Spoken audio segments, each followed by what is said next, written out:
In the English language, there's one word above all that's striking, highly misused, and has a very negative connotation attached to it. The F word. Feminism.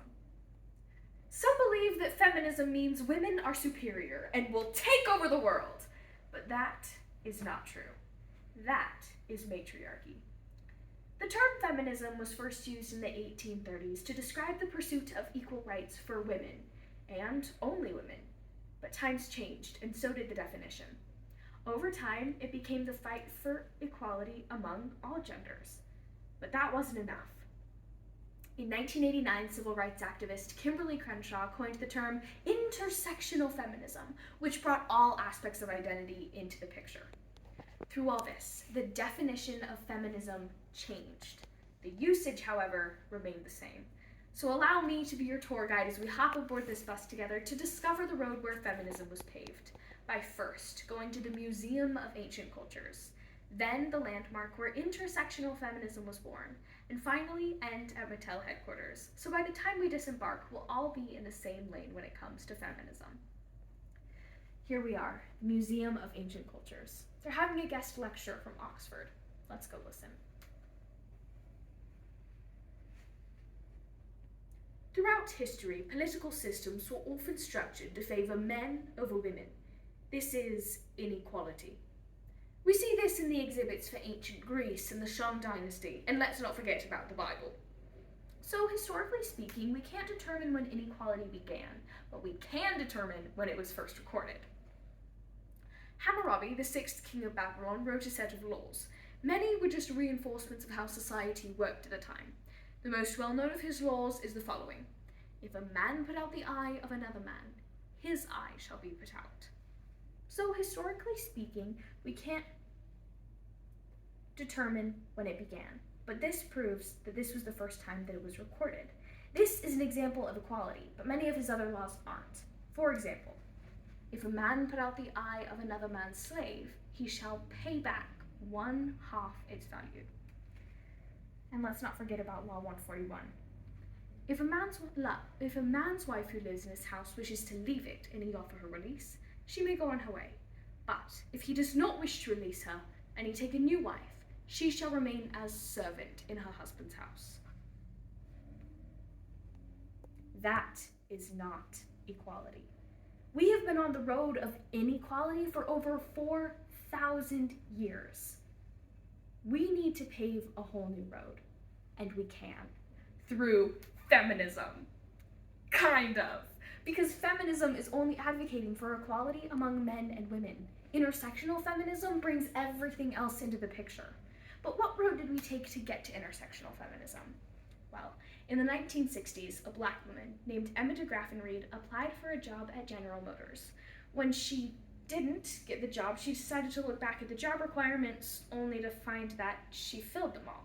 So she applied again and again and again and again, but was continuously denied. So she did some research, and here's what she found. The people that worked at General Motors at the time consisted of white men, Black men, and white women. That's it. She did not get the job because she was both Black and a woman, and she was not being represented in the company. Other Black women in Emma's situation came forward, and together they decided to sue the company.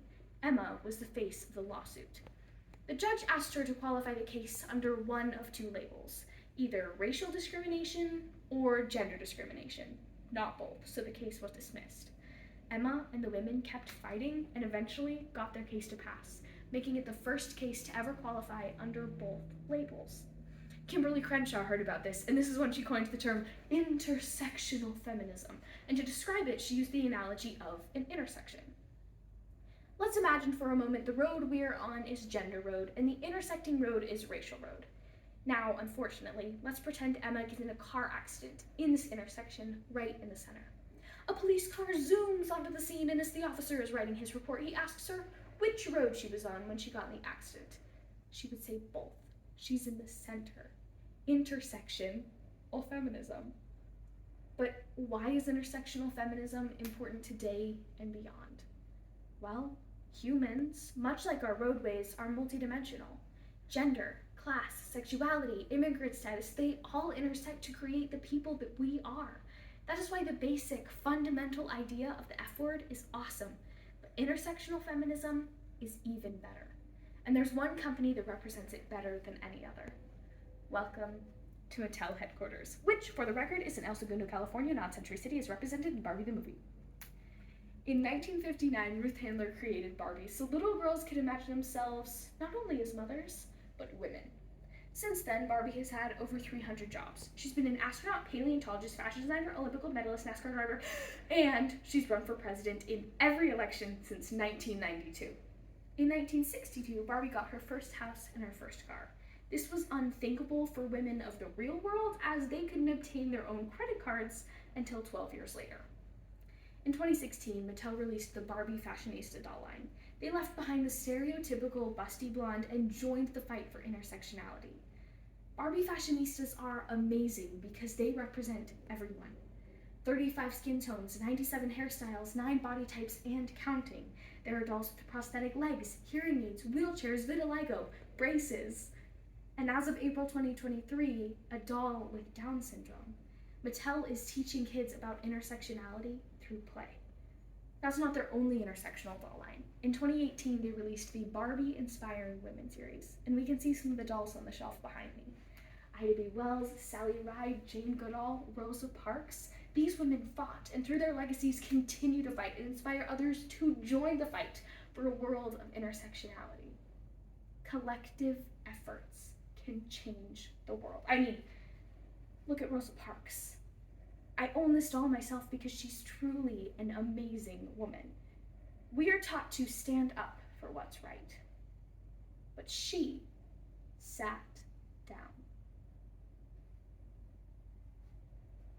2 years ago, I made a pilgrimage to her restored bus, which is on display at the Henry Ford Museum in Dearborn, Michigan.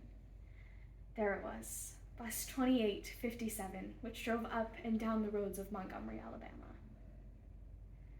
When I was there, I had the opportunity to sit on this bus, and as I sat in the seat that changed history, a recording of Rosa Parks' voice was played over the bus's intercom. She told her story. Now, much like you, I've heard her story a million times and could recite it by heart, but there was something so special and different about when she told it, because there were some things I had never heard before. On Thursday, December the 1st, 1955, she got on the bus to go home from work. She sat in the 5th row, the first row of the colored section, unless a white passenger needed the seat. At the 3rd stop, one white man got on the bus. It was very full, so she had to give up her seat. The 3 black passengers sitting next to her all got up and moved, but she remained seated. Because you have to realize, in this situation, it's not an eye for an eye. It's 4 black passengers have to move so 1 white passenger can sit. That is not equality. That is why she remained seated. James Blake, the bus driver, asked her to move, but she didn't, not even after he called the police. So she was arrested. But segregation on buses ended just over a year later. Rosa Parks fought for women, she fought for men, she fought for black rights. She was an intersectional feminist.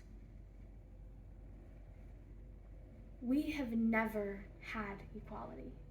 Men and women have never been equal. Sure, we had an eye for an eye, but we also had a slave's eye for money, a woman's eye for nothing. 4 black passengers have to move so 1 white passenger can sit, and that is not equality. But we've had construction workers for each generation to help us pave the way toward equality. Emma DeGraffin Reed and Kimberly Crenshaw, Ruth Handler and Barbie, James Blake and Rosa Parks. And from this day forward, you and me, I challenge all of us to use the F word correctly so we can pave the way to equality.